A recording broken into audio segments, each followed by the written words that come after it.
Especially trailer చూస్తే మాత్రం అదిరిపోయే రేంజ్‌లో ట్రైలర్ ఉంది. ఇందులో పెద్ద సినిమాకు ఉండే గ్రాఫిక్స్ దీంట్లో ఉన్నాయి. ఆ గ్రాఫిక్స్ ఎస్పెషల్లీ నాకు చాలా బాగా నచ్చాయి. అంటే మనం చిన్న చితగా ఏదో అనుకునే విధంగా కాకుండా మనకు 'అరుంధతి' సినిమా అయితే ఎలాగ 'అరుంధతి', 'అమ్మోరు' ఇలాంటి కేటగిరీలో ఉన్న సినిమాలు ఏ రేంజ్‌లో గ్రాఫిక్స్ ఉన్నాయో ఈ సినిమాలో అంత గ్రాఫిక్స్ ఉన్నాయి కాబట్టి డెఫినిట్‌గా ఈ సినిమా అందరికీ నచ్చే విధంగా ఉంది. తర్వాత ఏంటంటే ఈ మధ్య కాలంలో వచ్చినవన్నీ యాక్షన్ సినిమాలే వస్తున్నాయి. ఫైట్స్ వీటి మీద వెళ్ళిపోతున్నాయి. బట్ ఒక స్టోరీ బేస్డ్ ఉన్న సినిమా అయితే మాత్రం ఇది నాకు అనిపిస్తుంది. సెంటిమెంట్ ఉంది. అలాగే రాజేంద్ర ప్రసాద్ గారి మనవరాలు కూడా ఇందులో మంచి క్యారెక్టర్ చేసింది. సో ఓవరాల్‌గా చూస్తే మాత్రం చాలా మంచి సినిమాగా నాకైతే అనిపిస్తుంది.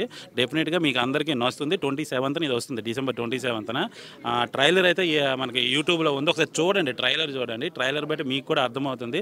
డెఫినిట్‌గా థియేటర్‌కి 27న రండి. డిసెంబర్ 27 నుంచి సంక్రాంతి వరకు ఈ సినిమా ఉంటుంది. డెఫినిట్‌గా మీకు అందరికీ నచ్చే విధంగా ఉంది. ట్రైలర్ అయితే మాత్రం నాకు చాలా బాగా నచ్చింది.